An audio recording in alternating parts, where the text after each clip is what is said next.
মেয়েকে ডাকেন, দেখি দোয়া করে যাই। জি ভাইজান, আমার একজন শুভাকাঙ্ক্ষী আছে, উনি আসতেছে, আসলে আমরা কথাবার্তা শুরু করুন। এই শিলার মা, আমার মোবাইলটা একটু নিয়ে আসো তো। আসসালামু আলাইকুম। ওয়ালাইকুম আসসালাম। বাবা মাহফুজ, ও হচ্ছে আবির, আর উনি হচ্ছে আবিরের বাবা। আমাদের শিলাকে দেখতে এসেছে। আমি তাহলে শিলাকে নিয়ে আসি। হ্যাঁ।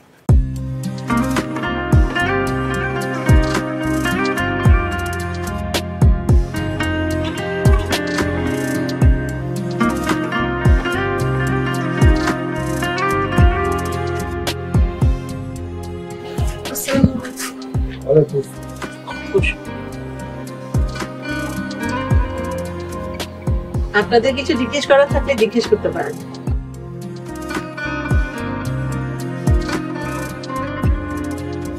ভাই সাহেব, আমরা সব খোঁজ খবর নিয়ে এসেছি। মেয়ে আমাদের পছন্দ হয়েছে, আমরা সম্পর্ক পাকা করতে চাই, যদি আপনার কোনো আপত্তি না থাকে। বাবা মাহফুজ, তোমার কোনো অভিমত আছে? কাকা, ছেলে পক্ষ তো মেয়ে সম্পর্কে খোঁজ খবর নিয়ে আসছে, কিন্তু কাকা আপনারা কি ছেলে সম্পর্কে কিছু জানেন? সময় আছে, আমরা পরে খোঁজ খবর নিয়ে দেখব। ভাই সাহেব, শুভ কাজে দেরি করতে নেই। বাবা আবির, এই শিলাকে আংটিটা পরিয়ে দাও।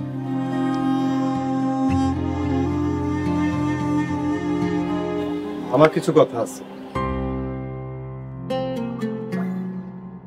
আচ্ছা মিস্টার আবির, আপনি কিসে চাকরি করেন?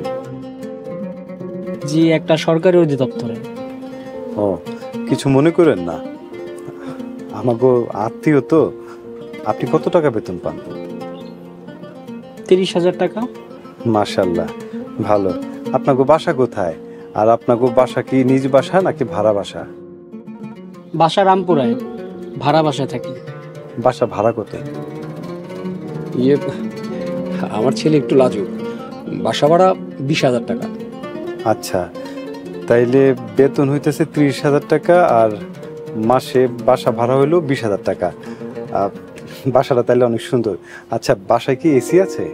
হ্যাঁ, 2টা এসি আছে। ও, 2টা এসি, তাইলে তো বিদ্যুৎ বিল বেশ ভালোই আসে।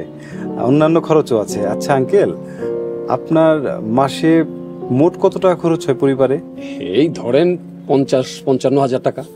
মাসে 30,000 টাকা বেতনে চাকরি কইরা পরিবারের মোট খরচ 55,000 টাকা।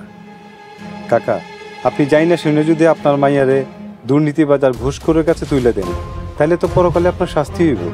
ভাই সাহেব, আপনি আমাদের সাথে সম্পর্ক করবেন কি করবেন না ক্লিয়ার করে বলুন।